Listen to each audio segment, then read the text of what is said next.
चलो, सो भाई साल भर सबने पढ़ाई तो कर ली है, तो अब वंदे भारत की स्पीड से चलेंगे और कुछ ब्रशिंग अप करेंगे, दांतों की नहीं, कॉन्सेप्ट्स की। So let's start. सबको पता है what is a business? Divided into two parts children, one is known as busy, other is known as ness. An act where a person is busy, it may be a person or even a group, is known as what children? Busyness. और कहां पे busy है? किसी activity में, किसी process में. Process could be that of buying and selling. And why do we engage ourselves in that process? The answer is to earn money. And the person who is involved in earning money, children, is known as a businessman. और ये businessman अपनी business activities में दो बातों में interested रहेगा. कौन सी दो बातें? एक हमारी बातें और एक आपकी बातें? बिल्कुल नहीं. How much the business has earned, that is profit या लॉस क्या हुआ, and what is the status, मतलब फाइनेंशियल पोजीशन. और इसके लिए इसे कुछ रिकॉर्ड्स मेंटेन करने पड़ेंगे अपने बिजनेस एक्टिविटीज के. एंड इन रिकॉर्ड्स को मेंटेन करने के लिए हमें एक स्पेशल भाषा का ज्ञान होना चाहिए. And that language is called as what? Language of business. And this language of business is known as accountancy. इतनी बात सबको समझ में आ गई बच्चों? चलिए, सो अकाउंटेंसी समझने के लिए आपको सबसे पहले पढ़ने पड़ेंगे कुछ बेसिक टर्म्स बेसिकली. और ये बेसिक टर्म्स स्टार्ट कैसे होते हैं? सो एट द वेरी बिगनिंग हमने इनको बहुत स्लोली पढ़ा था और चीजें काफी डिफिकल्ट थी, बट आप लगभग सब कुछ जानते हैं इसके बारे में. So any amount, anything that is contributed by the owner out of his personal effort into the business is known as capital. तो मान लीजिए कि आपके पास एक गोल्ड की चेन है और एक गोल्ड की रिंग है, और आपने ज्वेलरी का बिजनेस स्टार्ट करना है और आपने पर्सनल चीजों को बिजनेस में लगा दिया, तो this will also be called as capital. Fundamental logic is clear? तो कोई भी चीज बिजनेसमैन अपने पास से अगर अपने बिजनेस को दे रहा है तो आप उसे क्या बोलेंगे? कैपिटल, जिसका अमेरिकन भाषा में नाम होता है net worth. It could be in cash, it could be in kind. और जब ओनर को अपने बिजनेस से अपने लिए कुछ चीजों की जरूरत होगी और वो उन चीजों को बिजनेस से निकालेगा, तो ओनर को किस नाम से आप रिप्रेजेंट करेंगे? The answer is drawings basically. समझ में आ गई बात? So it could be the amount of cash or it could be anything in kind. तो अगर आपके पापा ने ऑफिस से अपने बिजनेस से कुछ पैसे निकाले और आपकी स्कूल की फीस पे कर दी, तो it is called as what children? Drawings basically. आप अपनी शॉप में बैठे हैं और आपका कैफेटेरिया है और आपने 15 कप कोल्ड कॉफी पी ली, खाना नहीं लाए थे ना आज घर से, और साथ में 10-15 बिस्किट चबा गए और 1.5-2 किलो नमकीन चबा गए, फिर डॉक्टर के पास जाना पड़ेगा. तो इन सारी चीजों के लिए आपको किस नाम से रिप्रेजेंट किया जाएगा? Drawings. Fundamental logic is clear? चलिए, ट्रांजैक्शन का मतलब the work done basically in the business. Money movement के हिसाब से बात करें, जहां पे तुरंत पैसा आए और जाए, it is known as cash transaction. Where money will flow in or flow out in upcoming days, we call it as credit. Where owner and people inside the business are involved, we call it as internal. और जहां पे बाहर के लोग involve होते हैं, customers, suppliers and all, in activities को क्या बोलते हैं? एक्सटर्नल. समझ में आ गई बात? तो transactions can also be classified as children economic activity. खोपड़े में बात गई. नेक्स्ट टर्म है हमारा in sequence what is called as goods. अगर आपने गुड्स खरीदे, the word is purchase. Goods बेचे, द वर्ड इज सेल. खरीदा हुआ सामान ज्यादा आ गया था, खराब आ गया था, वापस करना पड़ा, परचेज रिटर्न. जब इसे बेचा, कस्टमर वापस कर गया, it is sales return. But sir मान लीजिए हमने मशीन खरीदी, हमने फर्नीचर खरीदा, हमने एसी खरीदा, हमने मोटर कार खरीदी, इन दैट केस आप इनका स्पेसिफिक वर्ड यूज करेंगे, नेम यूज करेंगे, परचेज सेल इस्तेमाल नहीं होगा. तो if it is bought goods, purchase account debit. If it is sold goods, sales को क्रेडिट करेंगे. But machinery, furniture, motor car खरीदा या बेचा या वापस किया, तो मशीनरी, फर्नीचर, मोटर कार ही इस्तेमाल होगा. फाइन. चलिए, सो इन सब में समय ना बर्बाद किया जाए. डेटर्स कौन होते हैं भाई? मैंने आपको ब्रह्मास्त्र दिया हुआ है. कस्टमर्स, बायर्स, जो आपसे सामान उधार में खरीदते हैं, क्रेडिटर कौन होता है चिल्ड्रन? सेलर, सप्लायर, जिनसे आपने उधार लिया। तो जो उधार हमें दे रहे हैं वो क्रेडिटर, और हम क्या हैं? उनके डेटर। हम जिन्हें उधार दे रहे हैं वो हमारे डेटर हैं, और हम क्या हैं? उनके क्रेडिटर। समझ में आ गया? चलिए, ये सब तो अब इजी हो गया। आपने किसी को उधार दिया और उससे रिटन एक्नॉलेजमेंट ले लिया, you will call that piece of paper as bill receivable. किसी से उधार लिया और उसको रिटन एक्नॉलेजमेंट दे दिया, the piece of paper is bills payable. खोपड़े में बात गई। तो मेरे 500 कस्टमर्स हैं, 420 है नहीं, वो 420 हैं। सर इसका क्या मतलब हुआ? 420 है, 420 नहीं है, 420 है। टोटल 500 कस्टमर्स थे, जिसमें 420 कस्टमर चोर टाइप के नहीं है, 420 नंबर ऑफ कस्टमर्स हैं जिनको मुंह जबानी उधार दिया है, दे आर द डेटर्स। बाकी 80 कस्टमर्स से हमने कागज का टुकड़ा साइन करवा लिया। All 500 are called as receivables. What? तो जिनको मुंह जबानी उधार दिया दे आर द डेटर्स, जिनको लिखा पढ़ी में उधार दिया दे आर बिल्ड रिसीवेबल्स। सबको मिला देंगे तो क्या बनेगा? रिसीवेबल्स। वी हैव 100 सप्लायर्स जिनसे मुंह जबानी उधार लिया है, 20 सप्लायर्स जिनसे लिखा पढ़ी में उधार लिया है। All 120 are called as what children? Payables. तो पेबल बेसिकली बिल्स पेबल और क्रेडिटर्स का टोटल है, और रिसीवेबल बिल रिसीवेबल और डेटर्स का टोटल है। इतनी बात सबकी खोपड़ी में चली गई? चलिए, ये सब तो आता है हमें, इस पे समय ना बर्बाद किया जाए। स्टॉक क्या होता है भाई? एनी अनसोल्ड गुड्स जो बच गए हमारे पास, इसे क्या बोलेंगे? स्टॉक। और जिन लोगों को लग रहा है ना मैं बहुत तेज चल रहा हूं, तो उनकी गलत फहमी है। मैं तेज नहीं चल रहा हूं, वो जरूरत से ज्यादा स्लो हैं, और उन्होंने साल भर कुछ भी पढ़ाई लिखाई नहीं की है। अनसोल्ड गुड्स जो होते हैं that is called as stock. अब स्टॉक का सो कॉल्ड इंपॉर्टेंस क्या है? तो प्रश्न ये उठता है कि सर स्टॉक का इतना इंपॉर्टेंस क्यों है?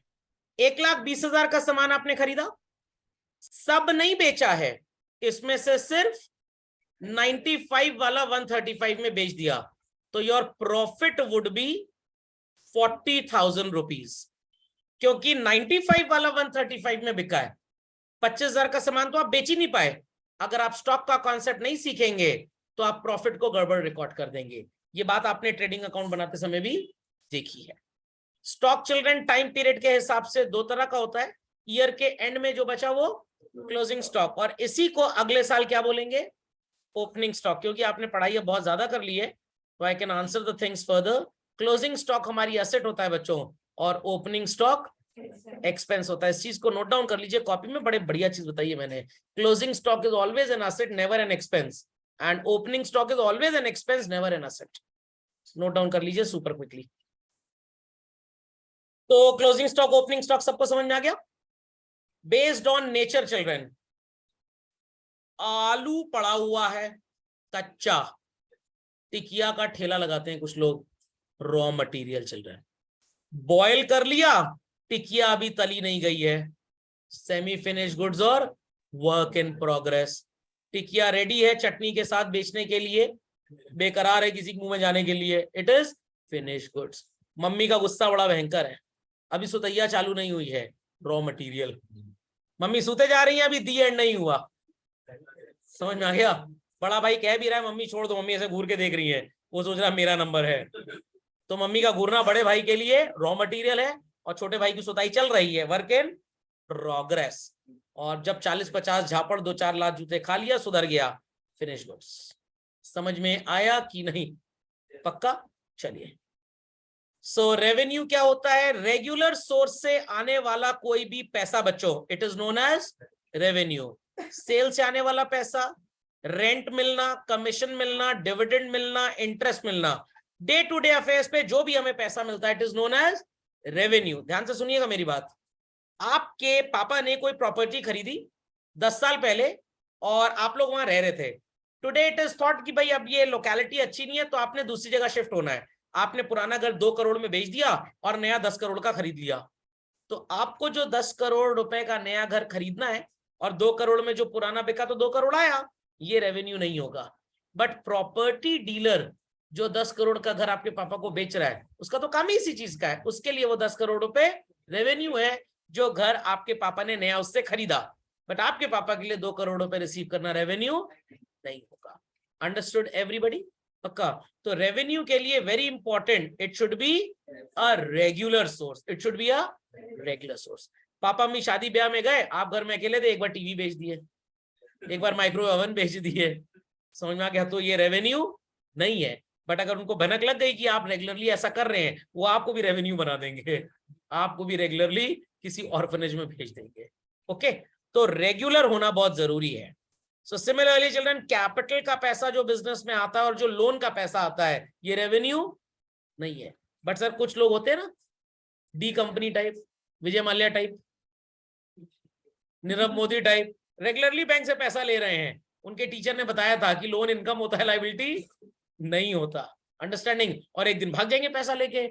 सिर्फ वो ऐसी कम्युनिटी है जो इसे रेवेन्यू बोलती है। Got it clear? कुछ स्टूडेंट्स भी हमारे बीच में ऐसे हैं जो घर वालों से पैसे तो रेगुलरली लेते हैं, बट पढ़ाई लिखाई से कोई लेना देना नहीं है, तो उनके लिए ये रेवेन्यू ही है बेसिकली, और वो खानदान के लिए लायबिलिटी है। समझ में आया कि नहीं? सो विशाल एंटरप्राइजेस ने 1,20,000 का सामान खरीदा हमारे एग्जाम्पल में, और 135 में बेच दिया, तो 135 को चिल्ड्रन क्या बोलेंगे? रेवेन्यू। 95 को आप बोलेंगे एक्सपेंस या कॉस्ट ऑफ गुड्स सोल्ड, और इन दोनों का जो डिफरेंस होगा इसे क्या बोल दिया जाएगा? प्रॉफिट। समझ गए? चलिए, अब लोग बोलेंगे सर ये प्रॉफिट आपने कैसे लिखा है? प्रॉफिट का साइन है ये, signature.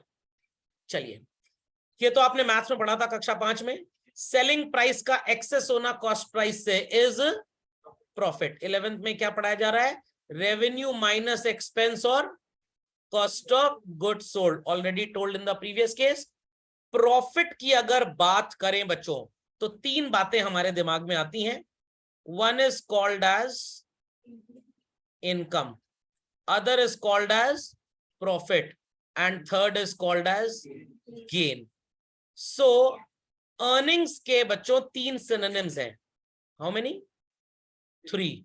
One is called as income, other is called as profit, and third is called as gain. ध्यान दीजिएगा, if you are a businessman, I repeat, you are a businessman, अपनी business activities से whatsoever is being earned regularly is called as profit. तो सबसे important point क्या है? It should be the result of your business activities. तो sir हमारे पापा का बिजनेस है, ही इज अ मैन्युफैक्चरर, तो आपके पापा ने मैन्युफैक्चरिंग एक्टिविटी से जो अर्निंग की वो प्रॉफिट हो गया। पापा ने कुछ पैसे बैंक में इन्वेस्ट किए हुए हैं, बैंक गिव्स देम इंटरेस्ट। किसी कंपनी के शेयर्स वगैरह खरीदे हैं, कंपनी क्या दे रही है? डिविडेंड। कुछ बिजनेस की असेट्स लेट आउट की गई है, उससे किराया भी मिल रहा है, it is rent. This is regular children, but ये बिजनेस एक्टिविटी नहीं है। रेगुलर है बट बिजनेस एक्टिविटी नहीं है, तो इसे क्या बोलेंगे? इनकम। और सर गेन क्या होता है? When it is irregularly earned. I repeat children, it is irregularly earned and it is a non-business activity. तो जब आप क्लास 12th में जाएंगे तब हम प्रॉफिट जैसे शब्द को क्लासिफाई करेंगे एज ऑपरेटिंग एक्टिविटी, इनकम्स को हम क्लासिफाई करेंगे एज नॉन ऑपरेटिंग एक्टिविटी, और गेन को भी क्लासिफाई करेंगे एज नॉन ऑपरेटिंग एक्टिविटी। तो इसलिए इसका डिफरेंस समझना बहुत जरूरी है। छोटे भाई की डेली सुताई होती है शाम को 6 बजे, जब क्रिकेट खेल के आता और पढ़ाई नहीं करता, ऑपरेटिंग एक्टिविटी। आपको जीवन में पिछले 16 साल में 16 बार भी ठीक से डांट नहीं पड़ी है, it is non operating activity. समझ में आया? किसी की आदत है हर क्लास में 3 साल रिपीट होना, ऑपरेटिंग एक्टिविटी। अंडरस्टूड और नॉट? तो प्रॉफिट, इनकम और गेन में डिफरेंस और सिमिलैरिटी समझ में आ गया? सिमिलैरिटीज की तीनों इनकम है, दूसरी सिमिलैरिटी तीनों पीएल की क्रेडिट साइड में चली जाती हैं। डिफरेंस क्या है भाई? आपके सामने लिखा हुआ है, प्रॉफिट रेगुलर होना चाहिए और बिजनेस एक्टिविटी से होगा। इनकम जो है वो रेगुलर तो है बट बिजनेस एक्टिविटी नहीं है, और गेन ना बिजनेस एक्टिविटी ना रेगुलर। Understood this? चलिए, expense I have already told you, आपके ऑफिस का इलेक्ट्रिसिटी बिल 25,000 रुपए का आया। Some people might ask me sir why it is 25,000, तो भाई मेरा आंसर ये होगा कोई कटिया कनेक्शन नहीं था ना, इसलिए पूरा बिल देना पड़ा। और आपने हो सकता है पे किया zero amount, might be possible कि आपने पे कर दिया पूरा 25,000, माइट बी पॉसिबल कि आपने पे किया ओनली 18,000, माइट बी पॉसिबल आपने पे किया 29,000। Children, in every case your expense would be only 25। अगर आपने कुछ भी पे नहीं किया तो आप पूरे के पूरे अमाउंट को क्या बोलेंगे? आउटस्टैंडिंग। पे कर दिया कोई प्रॉब्लम नहीं, 18 पे किया तो आउटस्टैंडिंग इज 7, और 25 पे किया तो प्रीपेड इज 4,000। समझ में आ गया? प्रीपेड का जिक्र उठा है तो बता ही देता हूं that it is your asset and this is a liability। क्यों liability है भाई? सर्विस तो आपने ले ली बट आपने पूरा पैसा नहीं दिया। क्यों asset है? आपने पैसे ज्यादा दे दिए हैं। तो opposite party electricity department is indebted to us। पैसा जमा उनके पास बट हमको सर्विस नहीं मिली। Okay, so always remember children, outflow of cash is not always an expense. खोपड़े में बात गई। लॉस क्या होता है? दो चीजें होती हैं लॉस के लिए, एक्सपेंस की वैल्यू ज्यादा है और रेवेन्यू कम है। एक तो ये लॉस हो गया, आपने 95,000 का सामान कितने में बेच दिया? 35, तो 60,000 का लॉस। इसके अलावा गोडाउन में सामान रखा था, जल गया, बाढ़ आ गई। लॉजिक समझ में आ गया? एनी एक्टिविटी जिसके अगेंस्ट फर्म ने सोचा था बेनिफिट मिलेगा बट नहीं मिला, तो that is called as loss basically.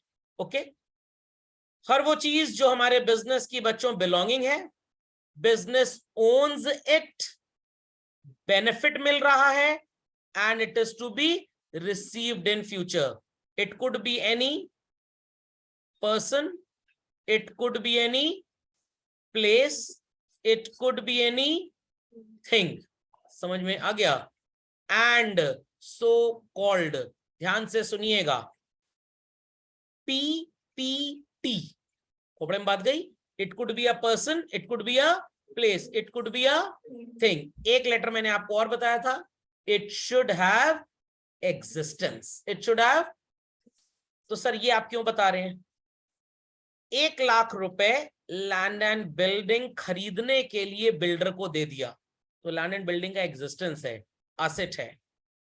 1 lakh रुपए सैलरी आपने एम्प्लॉय को दे दी, सैलरी दी, सर्विस मिली, क्या कोई एग्जिस्टेंस है? नो, वैल्यू दोनों जगह 1-1 लाख है, but this would be classified as an, क्योंकि इसका एग्जिस्टेंस नहीं है, this would be classified as an asset क्योंकि इसका एग्जिस्टेंस है। तो हर पेमेंट एसेट नहीं होता है, हर पेमेंट एसेट नहीं होता है। लॉजिक समझ में आ गया?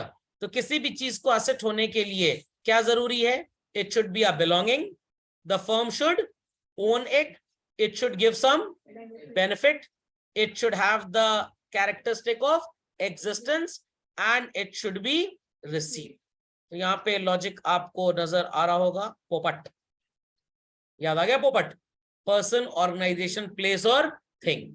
और जिन्होंने पढ़ाई नहीं की साल भर वो भी है पोपट। और here it is person and organisation. Logic समझ में आ गया? फर्नीचर उधार में खरीदा मोतीलाल फर्नीचर से, ड्यूरियन फर्नीचर से, राकेश चंद्र फर्नीचर से, तो फर्नीचर एसेट है और ये ऑर्गेनाइजेशंस लायबिलिटी है।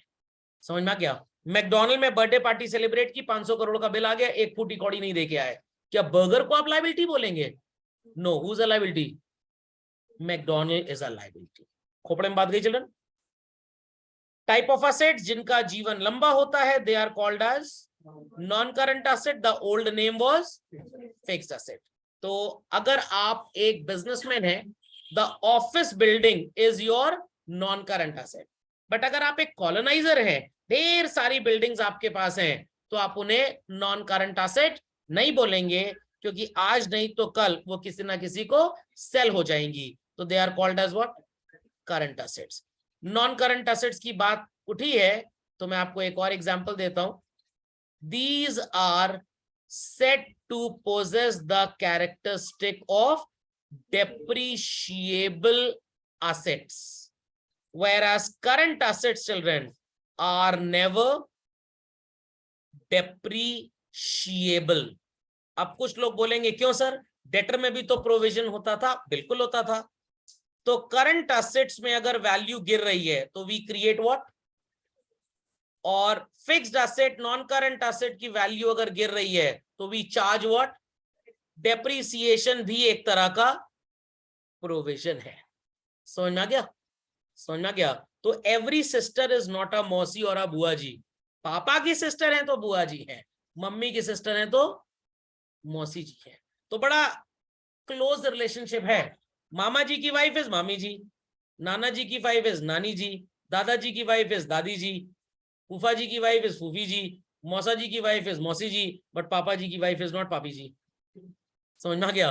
तो नॉन करंट असेट अगर गिर रही है तो you call it as depreciation, but current asset अगर गिर रही है, लाइक डेटर्स हो गए आपके, बिल रिसीवेबल हो गया, तो आप प्रोविजन मेंटेन करते हैं। तो है डेप्रीसिएशन भी एक तरह का प्रोविजन। आई रिपीट, है डेप्रीसिएशन भी एक तरह का प्रोविजन। समझ में आ गया। तो प्रोविजन और डेप्रीसिएशन का प्रैक्टिकल नेचर सेम है। सर फिर क्यों इन्हें डिफरेंशिएट किया गया है? इनके ऊपर बच्चों लगता था अकाउंटिंग स्टैंडर्ड 10, अब लगने लग गया 6, और इसके ऊपर लगता है अकाउंटिंग स्टैंडर्ड 29। इस वजह से इनको डिफरेंशिएट किया गया है। तो डेप्रीसिएशन शब्द लॉन्ग लिव्ड असेट्स पे होता है and provision is on short lived asset. People might say ये स्टार्टिंग में सब नहीं बताए थे सर आप। स्टार्टिंग में इसलिए नहीं बताए थे कि वहां पे आपको ये सब बातें समझी में ना आती, क्योंकि तब आपने ना डेप्रीसिएशन समझा था ना प्रोविजन समझा था। लॉजिक समझ में आया कि नहीं? चलिए, सो कोई भी ऐसी एसेट जिसको आप एक साल में इजीली कैश में कन्वर्ट कर लें is called as what children? Current assets. तो मैंने type of non current current asset आपको बताया, फिर से बता रहा हूं आज। जिसको भी आप देख सकते हैं, छू सकते हैं, टच कर सकते हैं, दे आर महसूस कर सकते हैं। सर मम्मी के झापड़ को बहुत बार महसूस किया है। अरे वो सब अलग बातें हैं। Goodwill, patent, trademark, copyright, brand name, masthead, franchise, know how, they all are intangible. समझ में आ गया? People might have a confusion, sir ये मास्टर्ड क्या होता है, ट्रेडमार्क क्या होता है? एक ऐसा मैगी वालों ने नूडल बनाया जिसको खा के लोगों के मार्क्स 95 प्लस हो गए। इस केमिकल कॉम्बिनेशन का registration is known as patent. जो चिड़िया घोंसले में बैठी होती है, ट्रेडमार्क। मैगी जिस स्टाइल में लिखा होता है, ब्रांड नेम। न्यूज़पेपर के ऊपर लिखा होता है ना, the Hindustan Times, Times of India, it is masthead. Okay, आपने मैकडॉनल्ड का स्टोर अपने शहर में सेटअप कर लिया, इट इज फ्रैंचाइज। और किसी चीज को बनाने का तरीका रजिस्टर करा लिया, it is know how. Logic समझ में आ गया? तो ब्रांड नेम और मास्टर्ड में डिफरेंस होता है कि ब्रांड नेम एक प्रोडक्ट का होता है। समझ में आ गया? Whereas न्यूज़पेपर को हम प्रोडक्ट नहीं बोल सकते। न्यूज़पेपर को हम प्रोडक्ट नहीं बोल सकते, it's a published document basically. Sir क्यों नहीं बोल सकते? हर दिन तो छपता है वो। Every day it majority carries a different information. Product में ऐसा थोड़ा प्रिंगल का चिप्स दूसरा का दूसरा हो जाएगा, तो इसलिए इनको डिफरेंशिएट किया गया लीगली। समझ में आया कि नहीं? जैसे आप किसी को डराएं धमकाएं तो ये असॉल्ट की डेफिनेशन में आईपीसी में जाता है, बट फिजिकल प्रेशर यूज करें तो वो बैटरी कहलाया जाता है। उसकी सजा ज्यादा, इसकी सजा कम है। तो वर्ड्स का डिफरेंस इसीलिए रखा गया है। Then we have children assets called as what? Wasting assets, जिनको इस्तेमाल करते करते इनकी वैल्यू डिप्लीट, रिड्यूस हो जाती है। First is mine, oil well, mineral deposits, coal deposits and gold deposit. खदान में जैसे जैसे मिनरल्स निकालते जाएंगे उसकी वैल्यू कम होती जाएगी। ओके, चलिए, we have type of liabilities. तो बिजनेस में सबसे देर तक किसका पैसा लगा होता है चिल्ड्रन? कैपिटल। तो ओनर भी बिजनेस के लिए लायबिलिटी है as per business entity concept.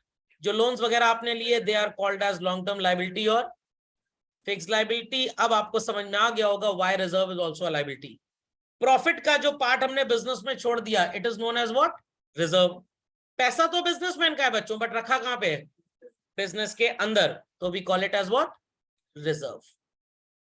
And those which can be easily paid off within 1 year are known as current liability. इसलिए इसको करंट बोलते हैं कि ये करंट ईयर में पे ऑफ हो जाएगा। समझ में आगे चल रही है इतनी बातें? एक्सपेंडिचर, ध्यान से सुनिएगा, है बड़ा आसान। एक्सपेंडिचर की जब हम बात करते हैं तो दो बातें हमारे सामने आती हैं। नॉन रेकरिंग नेचर का है, एसेट्स अक्वायर करने में यूज किया गया है, लॉन्ग पीरियड का बेनिफिट देगा और बिजनेस की अर्निंग कैपेसिटी बढ़ाता है। We call it as what? Expenditure और capital expenditure. Goods and services खरीदने में खर्च किया, रेकरिंग नेचर का है और पूरा बेनिफिट इसी अकाउंटिंग ईयर में मिल जाएगा। कोई अर्निंग कैपेसिटी बढ़ने नहीं वाली, rather it will be maintained. So we call it as what children? Expense. So buying a new laptop, expenditure, but paying internet connection charges every month is an expense basically. समझ में आ गई बात? सो अगर आप एक बिजनेसमैन है, आपने सोफा सेट खरीदा, बिल्डिंग खरीदी, कोई मशीन खरीदी, मोटर कार खरीदी, तो ये क्या हो गया? एक्सपेंडिचर। आपका कार का शोरूम है, तब आपने कार खरीदी, sorry it is not an expenditure, it is an expense basically. समझ गए बच्चों बातों को? पक्का? So with this we complete what are the basic terms. चलते हैं अपनी डेफिनेशन पे। पहला कॉम्पोजिशन आपको क्या नजर आ रहा है?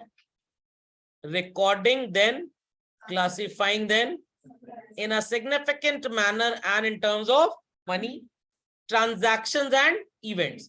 Buying selling किया तो it's a transaction, उससे रिजल्ट अप जो आपका क्लोजिंग स्टॉक हुआ या प्रॉफिट आया, इट इज इवेंट। तो ट्रांजैक्शन और इवेंट में ये फर्क होता है।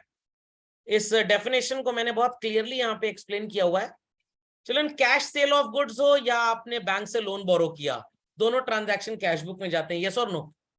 But cash sale of good is classified as a revenue and borrowing is classified as a, why is it so? It's an art children। वो recurring nature का है और ये non recurring nature का है। Recording means you put it where? Classifying you put it where? Summarizing you put it in a trial balance।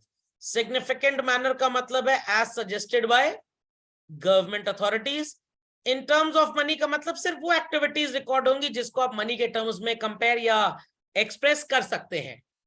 जिनको monetary terms में express नहीं कर सकते, आप उसे रिकॉर्ड नहीं करेंगे। डजंट मीन्स कि अगर आपके मंदिर में फ्री का पंखा आया तो आप इसे रिकॉर्ड नहीं करेंगे, आप बिल्कुल रिकॉर्ड करेंगे, बिल्कुल रिकॉर्ड करेंगे। Got it clear? बट अगर किसी डॉक्टर को किसी मेडिकल रिप्रेजेंटेटिव ने मेडिसिन का सैंपल दिया और डॉक्टर ने भी किसी गरीब दुखियारे को सैंपल फ्री में दे दिया, इसका कोई रिकॉर्ड मेंटेन नहीं होगा। सैंपल मिला तो फ्री में है, डॉक्टर वाज वेरी कनिंग, उन्होंने किसी को बेच दी वो दवाई, ये जरूर रिकॉर्ड होगा। Transactions and events, business activities such and buying and selling, बच्चों क्या बोलेंगे इसे? और उससे रिजल्ट अप होने वाला क्लोजिंग स्टॉक, प्रॉफिट या cash balance, what we call this as event. साल भर की पढ़ाई लिखाई ट्रांजैक्शन, और जो रिजल्ट आया वो, और फिर घर में जो हुआ वो भी इवेंट ही था। समझ में आई बात? At least of a financial character, चाहे 25 पैसे का ट्रांजैक्शन हो चाहे 25 करोड़ का हो, both are equally important. Interpreting the results thereof, I repeat, interpreting the results thereof, कि बिजनेस में अगर प्रॉफिट हुआ कैसे इसको रीइन्वेस्ट करें। अगर प्रॉफिट लास्ट ईयर के कंपैरिजन में कम हो रहा है तो इसके ऊपर एक मीटिंग बैठाई जाए सारे एम्प्लॉइज के साथ, अपने सीनियर मेंबर्स के साथ, कैसे हम इस प्रॉफिट को इंक्रीज कर सकते हैं। तो जब तक आप बुक्स ऑफ अकाउंट्स वगैरह मेंटेन नहीं करेंगे, आप अपने रिजल्ट्स को इंटरप्रेट नहीं कर पाएंगे। खोपड़े में बात गई? पक्का? चलिए, तो वी हैव अंडरस्टूड कि भाई कार किस तरह की होती है, कार बोलते किसको है, बट कार बनाने के लिए कुछ बेसिक आइडियोलॉजी सिमिलरली सारी कंपनीज वर्ल्ड वाइड फॉलो करती हैं। तो लोगों को ये बात तो वेरी क्लियरली पता है, what is accountancy, what is accounting and what is simply recording of transactions on a piece of paper or in a computerized software is called as bookkeeping। Excellent। अकल का इस्तेमाल कैसे किसको रिकॉर्ड करना है। Cell से पैसा आ रहा है तो तरीका अलग है, लोन से पैसा आ रहा है तो तरीका अलग है। It is known as children accounting, और दोनों का कॉम्बिनेशन क्या हो जाएगा, अकाउंटेंसी। ओके, तो ये सब टाइम पास चुरमुरा टाइप टेक्स्ट है, बेलपुरी टाइप। हम डायरेक्टली आ रहे हैं what is called as accounting principle. Children 3 categories में इनको बांटा था, गोलगप्पा ना समझ लीजिएगा इसको। assumptions, they are 4 in number, then we have many in number, and then again we have conventions. So every businessman, every accountant follows a similar idea in recording the business activities. इसे क्या बोलेंगे, assumption. Worldwide जो follow होता है it is a concept, और जब हम इन concepts को चिल्ड्रन मॉडिफाई कर देते हैं तो ये क्या बन जाते हैं, कन्वेंशंस। किसी जमाने में रेफ्रिजरेटर आया करते थे, आज भी आते हैं, बट लोगों ने नहीं सोचा था कि फ्रिज के अंदर दही जम सकती है, क्योंकि उसको एक ह्यूमिड एंड हॉट एनवायरनमेंट चाहिए। बट आजकल रेफ्रिजरेटर्स कन्वर्टेबल आने लग गए हैं, तो convertible refrigerator is called as a, क्योंकि ये मॉडिफाइड है, ये मॉडिफाइड है। सो पहला अजम्पशन हमारा क्या है चिल्ड्रन, बिजनेस एंटिटी। बिजनेस अलग है, बिजनेसमैन अलग है, और जो क्रेडिटर डेटर है वो भी अलग है।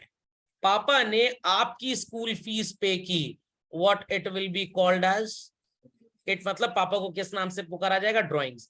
पापा ने अकाउंटेंट अंकल के बेटे की फीस पे की, it's an expense. Fundamental logic is clear. Why, because business entity assumption says कि बिजनेस अलग है और बिजनेसमैन अलग है। अगर ये assumption ना होता तो पूरे दुनिया की गवर्नमेंट्स को अंडा टैक्स मिलता चल रहा है। कैसे, 10 लाख का सामान बिका, इसे 6 लाख में खरीदा गया था, कितना प्रॉफिट नजर आ रहा है, 4 लाख। शॉप का रेंट हमने कितना पे कर दिया, how much are we left with, 3 lakh. Businessman कहेगा इस 3 लाख रुपीस को मैं अपने घर ले गया, पूरा खर्च हो गया, राशन पानी, मेरे पास तो कुछ भी नहीं बचा, मैं टैक्स किस पे दूं। सरकार कहेगी घर बाद में लेके जाना पैसा, पहले हमें इस कमाई पे तुम टैक्स दे दो। Had there been no concept like business entity, you would have never been able to distinguish personal expenses and business expenses. Business expense income में से डिडक्ट होता है, बट पर्सनल एक्सपेंस अलाउड नहीं है, क्योंकि अगर ये अलाउ कर दें तो बिजनेसमैन कहेगा मेरे पास कितने पैसे बचे, ठेंगा कुछ नहीं बचा, तो मैं टैक्स क्या दूं आपको। तो business entity concept differentiates the owner as well as the business and the outsiders. खोपड़े में बात गई कि नहीं गई। आप पापा के ऑफिस गए, आपने कहा बहुत गर्मी लग रही है, एक अमूल की लस्सी पिला दीजिए। पापा ने 20 रुपीज नौकर को दिए, अमूल की लस्सी पी लिया आपने और आप घर लौट गए। It is what children, drawings. पापा की एक बिजनेस मीटिंग चल रही है, डेलीगेट्स यूरोप से आए थे, ताजमान सिंह ले गए उनको लंच और डिनर कराने के लिए। टोटल बिल आया 15,000 रुपए का, 2,000 का खाना पापा ने खाया, 13,000 रुपए का डेलीगेट्स ने खाया। चिल्ड्रन पूरा amount will be treated as, why not sir, पापा वाला तो ड्राइंग होना चाहिए। ऑब्जेक्टिव क्या है इस लंच का, इस सो कॉल्ड जिसको आप बोलते हैं खाने का, business activity. I repeat, business activity. तो इसलिए इस पूरे को आप एक्सपेंस बोलेंगे। सर हम भी साथ में चले गए, होना तो चाहिए था ड्राइंग्स, होना तो चाहिए था ड्राइंग्स, बट है क्या, बिजनेस एक्सपेंस। तो बिजनेसमैन इंडिया के बड़े तेज होते हैं दिमाग से, वो कभी कभी ड्राइंग्स को बिजनेस एक्सपेंस बना देते हैं। सर कैसे, 40 करोड़ रुपए की सेल है, 26 करोड़ की परचेज है, valid business expense is 10 crore, तो कितना प्रॉफिट बचा भाई, how much is the profit left, 4 crore. अब हमने ढेर सारे लोगों को एक इनविटेशन दिया कि हमारे बिजनेस की 25th सिल्वर जुबली सेलिब्रेशन है, and we are celebrating it at Al Burj Dubai. समझ में आ गया। और वहां पे आपने टोटल खर्च कितना किया, 3 करोड़। था ये ओनर ऑफ द बिजनेस की वेडिंग ऑफ द डॉटर, जिसपे पैसा खर्च किया गया। समझ में आया कि नहीं?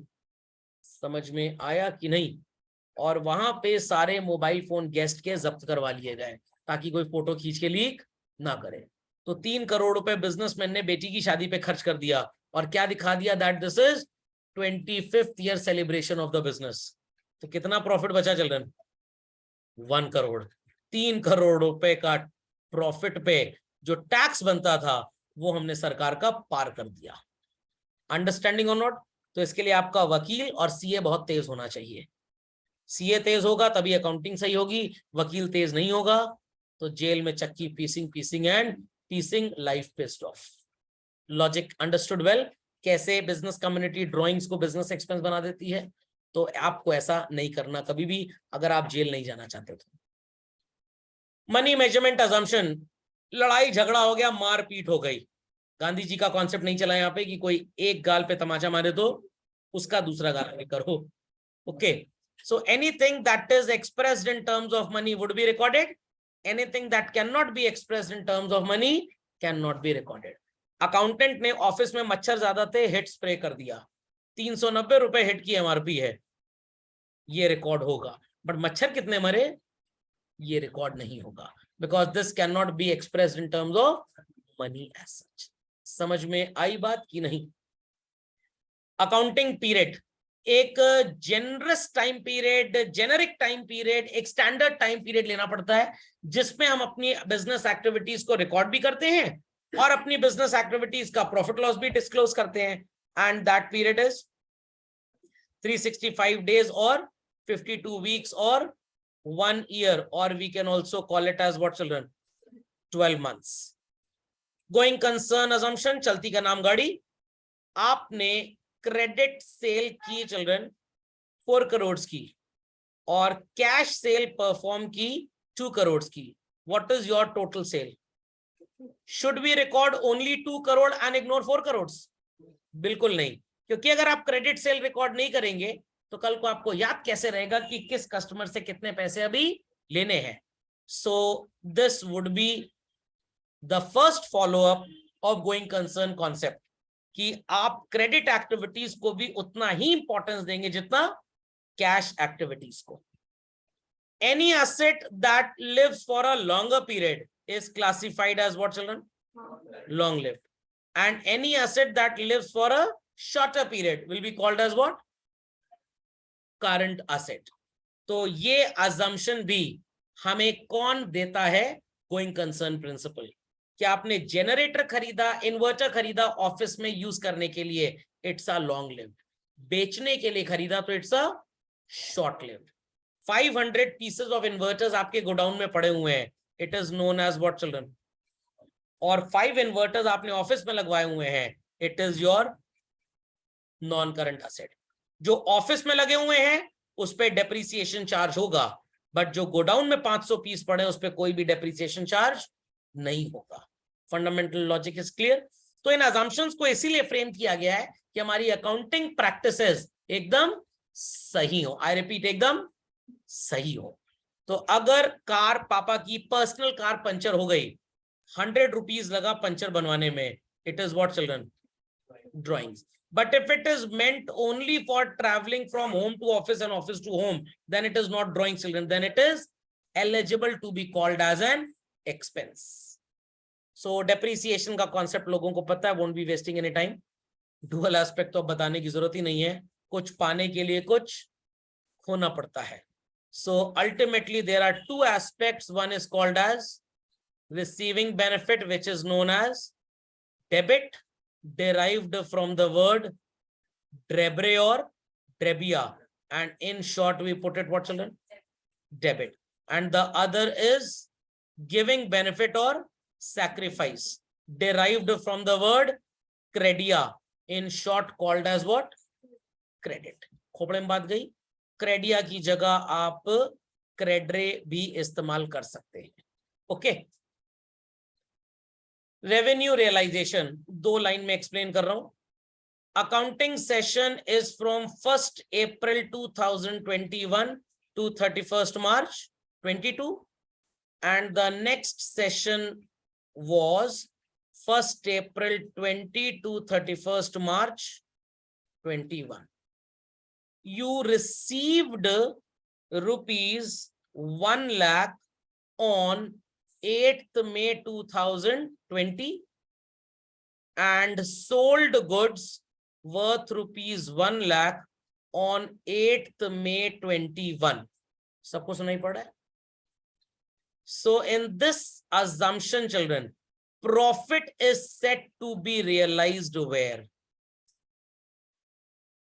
Answer, यहां पे या यहां पे?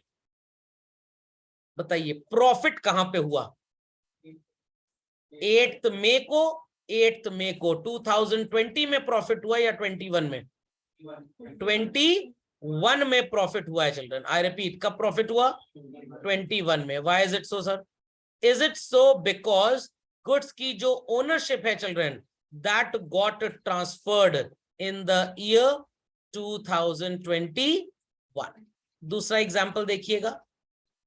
Goods are sold on 8th May 2020 and amount is received on 8th May 21. अब आपने गुड्स की ओनरशिप कब ट्रांसफर की है?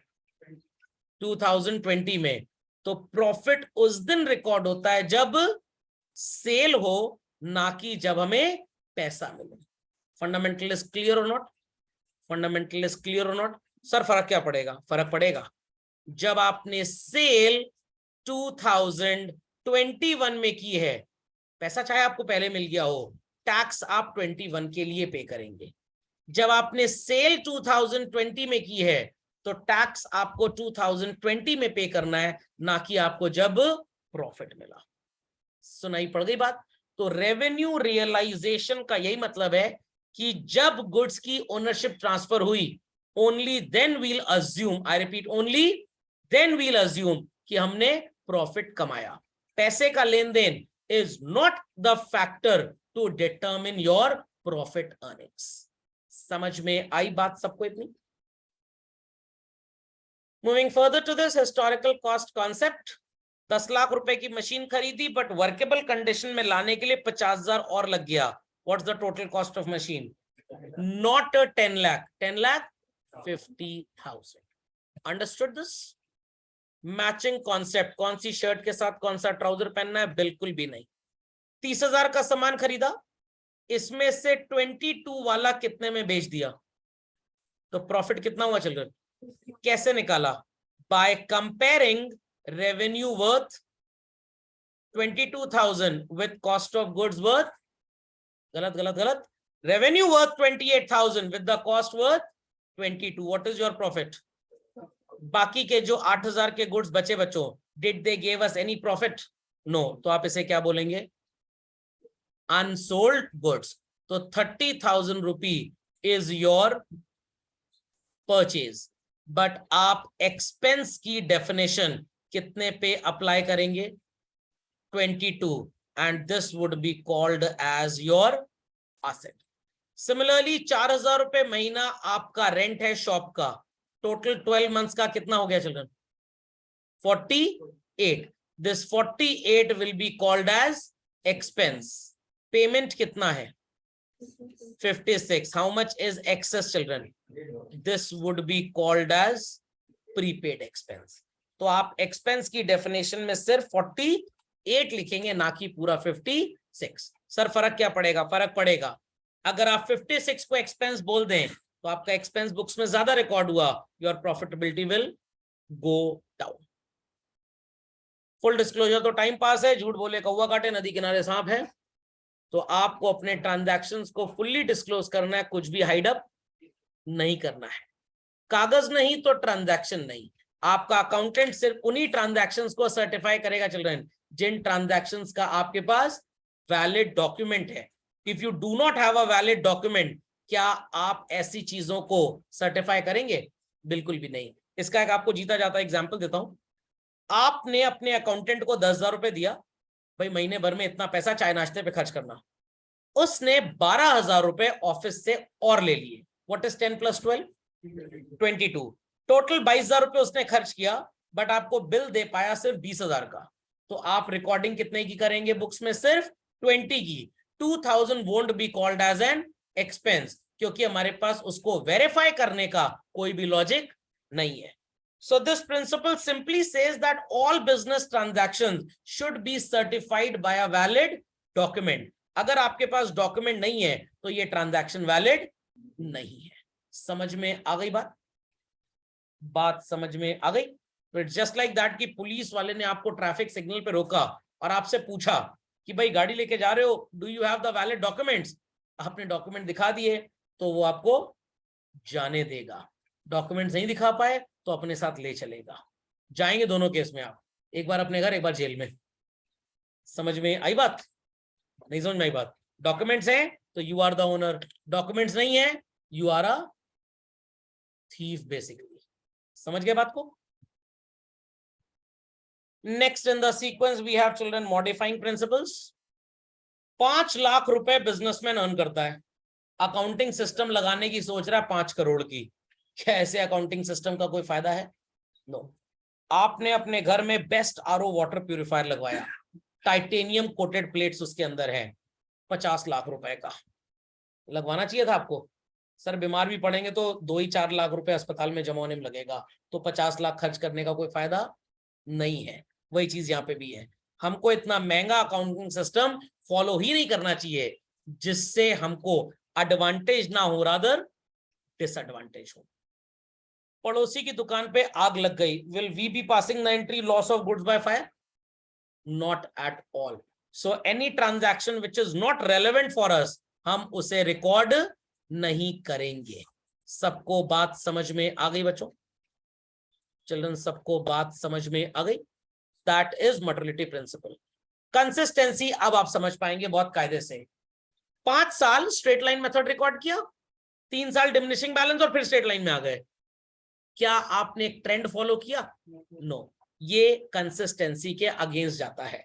तो consistency principle says that accounting should be done taking a common method of depreciation and we should not change it year after year. Prudence principle. क्यों अंधेरे में लाइट की जरूरत महसूस होती है? कि गड्ढे में गिर ना जाए.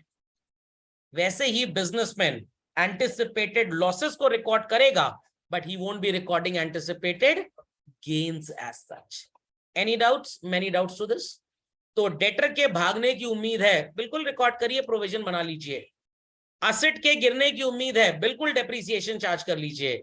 बट कस्टमर आएगा, ऑर्डर देगा, गुड्स लेगा, प्रॉफिट होगा, मन में लड्डू फूटा, कैडबरी डेयरी मिल्क अप्लाई मत करिएगा. बात समझ में आ गई सबको बच्चों? बात समझ में आ गई? पक्का?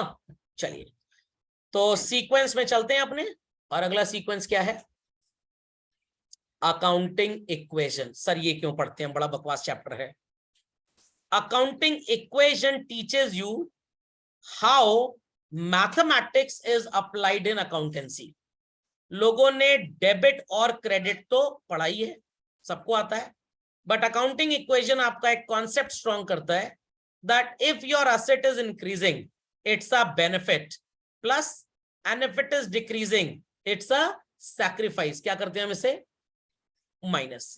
सिमिलरली आपका कैपिटल एंड लायबिलिटी अगर इंक्रीज कर रहा है, बिजनेसमैन और पैसा दे रहा है अपने बिजनेस को, बेचारे का सैक्रिफाइस बढ़ रहा है. और अगर वो अपने बिजनेस से कुछ ले गया तो उसका सैक्रिफाइस घट रहा है. बैंक से लोन लिया तो बैंक का सैक्रिफाइस बढ़ गया, और बैंक को लोन वापस किया चिल्ड्रन तो बैंक का सैक्रिफाइस घट गया.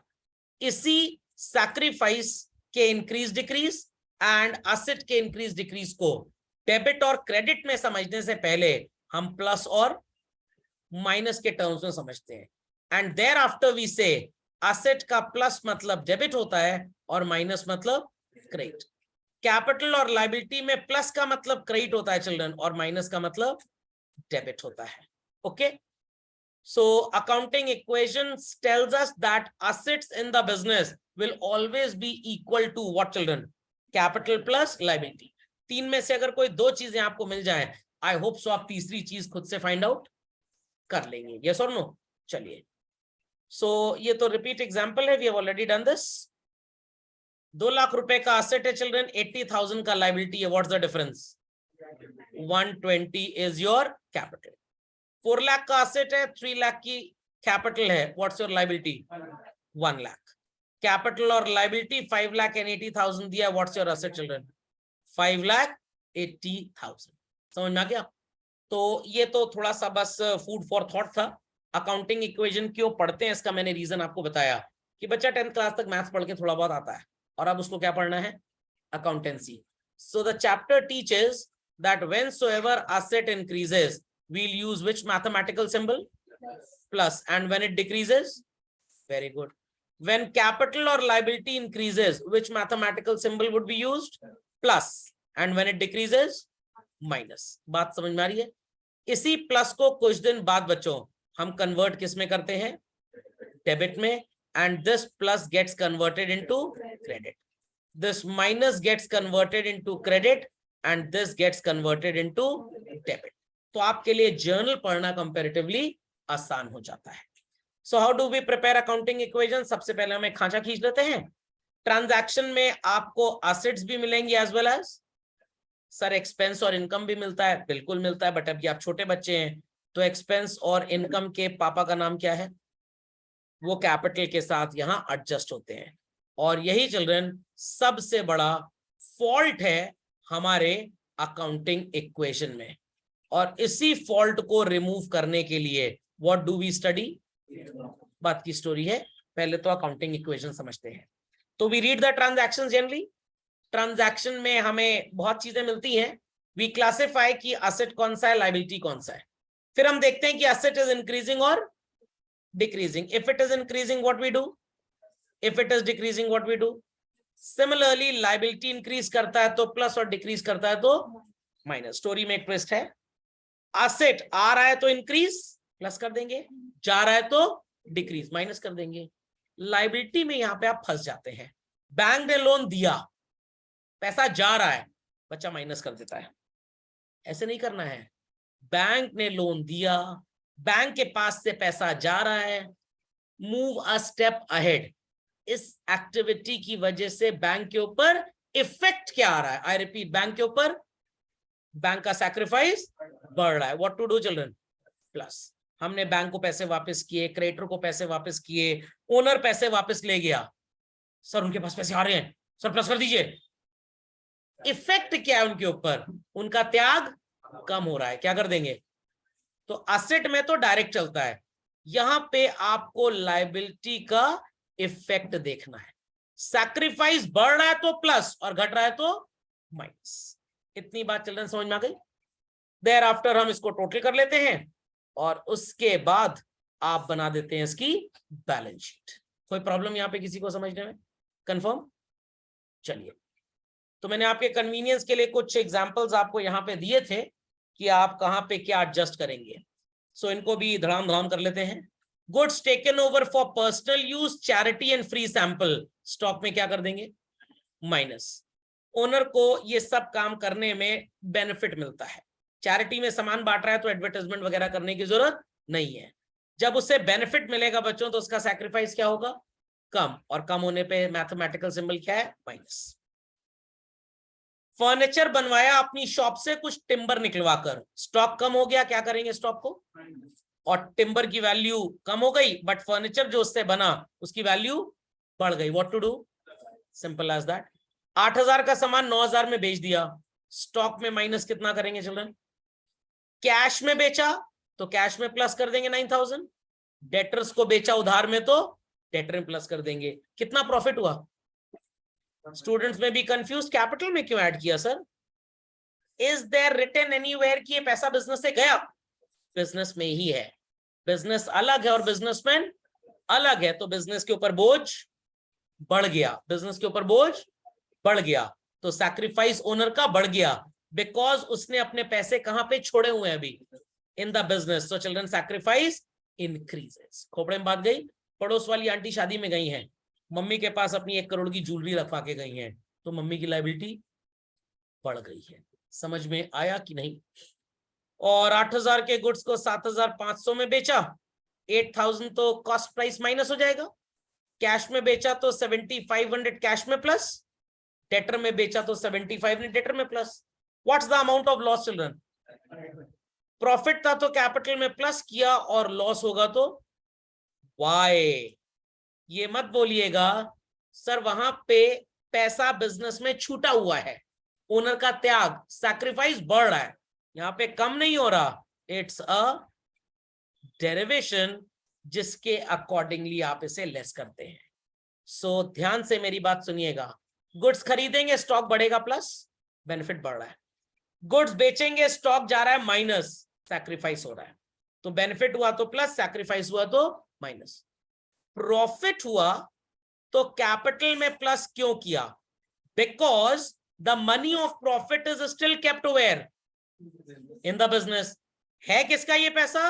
ओनर का, तो बेचारे का त्याग सैक्रिफाइस बढ़ गया इसलिए प्लस किया, बट लॉस में इसका सैक्रिफाइस कम नहीं हुआ जो आप माइनस कर रहे हो, वहां पे कॉन्सेप्ट डिराइव्ड है, डेरिवेशन है। तो इन बातों को याद रखना है लोगों को। डेटर से फुल सेटलमेंट में पैसा मिला 9,000 लेना, तो और हमें कितना मिला 8,000। कैश में कितना प्लस करेंगे चिल्ड्रन? 8,000। और सो कॉल्ड डेटर में कितना माइनस कर देंगे? पूरा का पूरा 9। It's a loss of how much children? Derivation again यहां पे है, इसलिए आप इसे माइनस कर रहे हैं। बात समझ में आ गई? 9,000 क्रेडिटर को देना था, we have given them how much? Cash कितना जाएगा बच्चों? कैश में 8 माइनस होगा। क्रेडिटर का हिसाब किताब कितने से जीरो करना है, निपटाना है? कितना बेनिफिट हो गया, गेन हो गया आपको?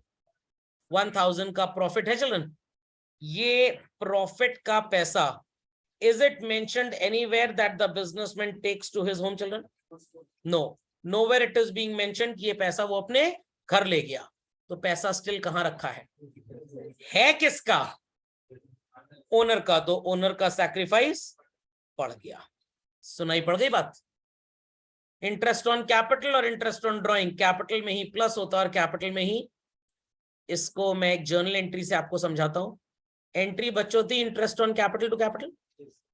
इंटरेस्ट ऑन कैपिटल को आपने क्यों डेबिट किया? एक्सपेंस की वैल्यू कैपिटल में क्या की जा रही है? क्यों? इस पैसे से बिजनेस को service milli.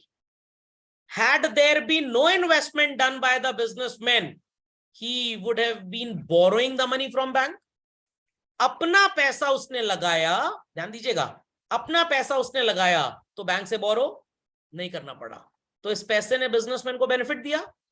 Else he would have been borrowing from the bank, तो उसका त्याग कम हो गया, सैक्रिफाइस कम हुआ, और कम हो रहा है तो क्या कर रहे हैं? माइनस। बट ये एक तरह से देखा जाए इनकम है। क्या बिजनेसमैन इसको अपने घर ले गया? No, he retained it where? In the business. I repeat, he retained it where? In the business. तो जब इसने बिजनेस में पैसा रिटेन किया तो इसका त्याग, सैक्रिफाइस बढ़ता है तो क्या करते हैं बच्चों? प्लस। समझ में आ गया? बैड डेट्स, डेटर्स भाग गए, कम हो गए, क्या करेंगे? Minus. It's a loss children, derivation है इसलिए आप माइनस कर रहे हैं, कोई कॉन्सेप्ट वगैरह यहां अप्लाई नहीं हो रहा। इनकम मिलेगी तो पैसा आएगा, and ultimately is it mentioned anywhere in this statement कि बिजनेसमैन ये पैसा अपने घर ले गया? नो, उसने इस पैसे को कहां पे रिटेन किया है, रीइन्वेस्ट किया है, छोड़ा हुआ है? सैक्रिफाइस क्या करेंगे? Plus. Expense paid already told to you. Goods वापस कर दिए सप्लायर को बच्चों, स्टॉक गया हमारे पास से, कम कर देंगे। किसको गुड्स जा रहे हैं वापस? सप्लायर को। जब वो कुछ दे रहा था सैक्रिफाइस बढ़ रहा था, अब उससे सामान वापस मिल रहा है तो सैक्रिफाइस कम हो रहा है तो माइनस कर दिया। कस्टमर ने सामान वापस किया, goods are coming back to us, goods are coming, stock क्या होगा चिल्ड्रन? प्लस कर दिया। कस्टमर ने सामान वापस कर दिया, उसका बेनिफिट कम हो गया, what to do? Minus. Started business with multiple asset, same, जितनी एसेट्स हैं सबको क्या कर देंगे? Who contribute this? Owner, represented as capital, उसका त्याग बढ़ेगा, क्या करेंगे आप? प्लस। एसेट कम हो रही है, माइनस कर देंगे। ये एसेट इस्तेमाल हो रही है बच्चों, बिजनेसमैन को खुद कंधे पे कस्टमर को बैठाना पड़ता अगर ऑफिस में फर्नीचर ना होता तो furniture is giving some type of benefit. Benefit बढ़ रहा है मतलब sacrifice, that's why we are deducting it. Okay, asset taken over, asset जा रहा है बिजनेस से, माइनस कर देंगे। बिजनेसमैन कुछ देता था तो सैक्रिफाइस बढ़ता था, कुछ निकाल रहा है बिजनेस से तो सैक्रिफाइस कम हो रहा है। What to do? Minus. It is as good as asset bought children. Banking transaction, कोई भी ऐसी एक्टिविटी जिससे बैंक बैलेंस बढ़े, व्हाट टू डू? बैंक में प्लस कर दीजिए, और बैंक बैलेंस घटे, what to do? Very good. Salary 5,000 देनी है बट अभी तक दी नहीं, देनी है बट अभी, तो हमें बेनिफिट तो सर्विस का नौकर से मिल ही चुका है, बिजनेसमैन को उसने अपनी सेवाएं सो कॉल्ड प्रदान की हैं, सो बिजनेसमैन का सैक्रिफाइस कम होगा। क्या करेंगे? माइनस। देना है बेचारे को पैसा, उसका सैक्रिफाइस बढ़ रहा है, काम तो करके उसने दे दिया but he is not getting the money from us, तो सैक्रिफाइस बढ़ रहा है। What to do children? Plus. समझ में आई बात? प्रीपेड 5,000 रुपए नौकर को एडवांस सैलरी दे दी, जा जी ले अपनी जिंदगी। Cash is going out children, minus कर देंगे। पैसे दिए उसको बट उसने बदले में कोई सेटिस्फैक्शन हमें, कोई सर्विस हमें नहीं दी, तो who is getting the benefit of this money? That employ, his benefit is increasing. Benefit increases, what the rule for accounting equation says? Plus. किराएदार को बोला है कि भैया किराया दे दो, बहुत ड्यू हो गया तुम्हारा अमाउंट, कह रहा अच्छा ठीक है कुछ दिन बाद दे देंगे। When this money would be coming in the business, is it mentioned anywhere that the owner will take this money to his home? No, he will keep it where? In the business. उसका sacrifice बढ़ेगा, क्या कर देंगे हम? Plus. जब तक वो पैसे दे नहीं देता, it is not artificial intelligence, it is accrued income. जब तक वो पैसे दे नहीं देता, he is indebted to us, ये पैसा उसके पास रखा, मौज मार रहा है इस पैसे से, उसका बेनिफिट बढ़ रहा है। What to do children? Plus. हमारे टेनेंट ने 2 महीने का किराया एक साथ दे दिया, मनी कम्स इन और गोज आउट, कैश का बेनिफिट बढ़ रहा है। Have we rendered any corresponding service for the advance received? No, तो वो बेचारा त्याग कर रहा है हमें पैसे देकर, उसका सैक्रिफाइस बढ़ रहा है। What to do? समझ में आ गया? बैड डेट्स रिकवर्ड, पैसा आ रहा है चिल्ड्रन, तो कैश में प्लस करेंगे, एंड ये पैसा ओनर के लिए इनकम की तरह काम कर रहा है। नोवेयर इट इज मेंशन्ड कि ये पैसा ओनर अपने घर ले गया, where he is set to retain the money children? Business में। समझ में आ गई बात? तो इसका त्याग बढ़ रहा है। What to do? प्लस कर देंगे। खोपड़े में बातें गई, पक्का? चलिए मूविंग अहेड चिल्ड्रन।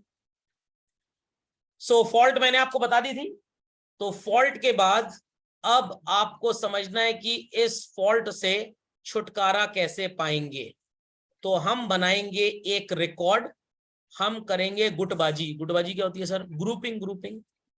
सो ग्रुपिंग में children we have 2 categories of accounts, one which give us benefit, that is the account of, सब लोगों को बनाना है ये, asset and what children?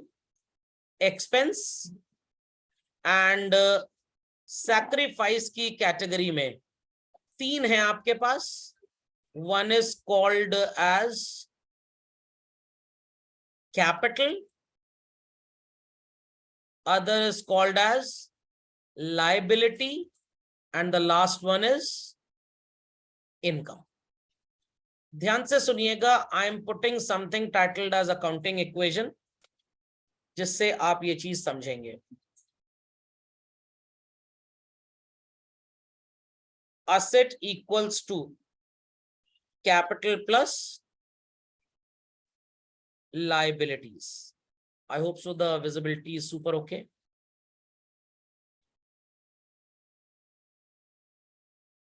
चलिए, children visible to everybody? Children visible to everybody? When asset increases,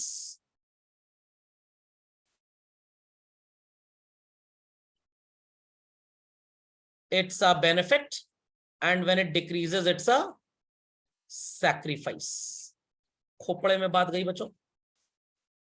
asset increase करेगा तो it's a benefit, and when it decreases, it's a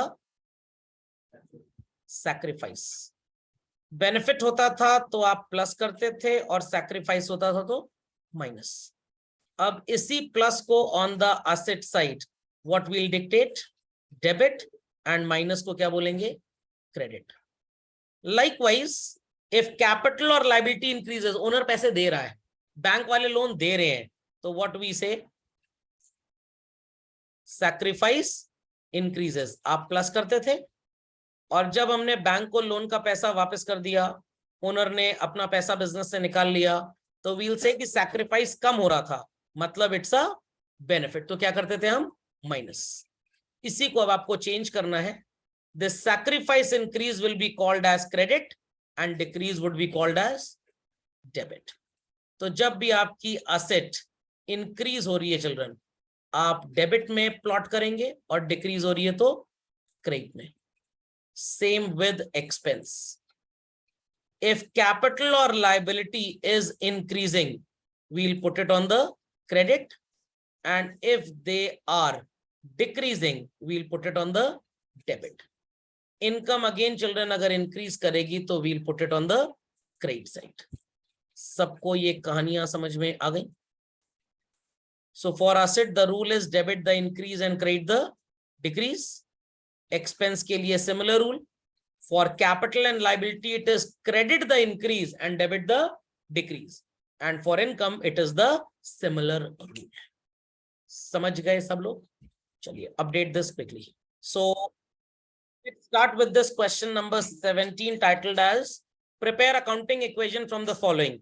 Rama started business with cash, machinery, goods, sold half of the above goods at 10% profit, rent paid and outstanding salaries given, remaining goods sold to someone at 10% profit on cost at 5% cash discount. हो जाएगा? चलिए start करिए. मैं 5 minute का time आपको दे रहा हूं इसके लिए. Be super quick, complete it fast. चलिए let's check this children. So cash में प्लस करेंगे आप 1 lakh, machinery plus 50,000, stock plus 50, and liability side में कैपिटल में प्लस क्या कर देंगे आप 2 लाख. Correct children? फिर 1/2 हाफ स्टॉक आपने 10% प्रॉफिट में कैश में बेचा है और कैश पूरा मिल गया आपको. ठीक है, तो 50,000 का हाफ कितना होता है? सो चिल्ड्रन आप यहां पे स्टॉक में माइनस कर देंगे 25,000 और कैश में आप प्लस कर देंगे 27,500 एंड चिल्ड्रन कैपिटल में प्लस कर देंगे 2,500. करेक्ट? देन कैश में माइनस हो जाएगा 500 और कैपिटल में माइनस हो जाएगा 500. देन कैपिटल में माइनस होगा children 1,500. Is that clear? And outstanding expense liability side में एक हेड बनेगा, उसमें 1,500 प्लस कर देंगे. आउटस्टैंडिंग सैलरी मत बनाइएगा, आउटस्टैंडिंग एक्सपेंस. ये क्वेश्चन छोटा, यहां तो एक है, हो सकता है 4 आउटस्टैंडिंग हो. रिमेनिंग गुड्स मतलब आधे बच गए, वही आपने बेचे. पहले इसका वैल्यू निकाल लेते हैं. 25,000 में 2,500 प्रॉफिट जोड़ दीजिए आप, 27,500. फिर 5% डिस्काउंट माइनस कर दीजिए. 5% of 27,500 would come to how much? 1,375 रुपए. तो ये कितना आ जाएगा अब हमारे पास? 26,125. सोल्ड टू सुमन है, कैश में नहीं बेचा बच्चों, प्लस कर देंगे डेटर्स में, बट एकदम गलत है ये कैश में ही बेचा है क्योंकि आगे कैश डिस्काउंट है. तो this would be added with cash. इसको माइनस करेंगे आप कैपिटल में, इसको प्लस करेंगे आप कैपिटल में. प्रॉफिट प्लस होगा कैपिटल में और डिस्काउंट माइनस होगा. अब कुछ बच्चे कहेंगे सर नेट इफेक्ट कर दे, नहीं, उस पर मार्क्स कट जाएंगे. और सो कॉल्ड इसे आप माइनस कर देंगे स्टॉक में. तो आई रिपीट, स्टॉक में 25,000 माइनस करेंगे आप, स्टॉक में 25,000, कैश में प्लस करेंगे 26,125, कैपिटल में प्लस होगा 2,500 प्रॉफिट का और माइनस होगा 1,375 डिस्काउंट का. तो कैपिटल में 2 लाइंस यूज होंगी basically. Understood the question children? चलिए तो next class will be taking up journal. तो एक बार प्री रीडिंग जरा कर लीजिएगा तो आपके लिए अच्छा होगा ये.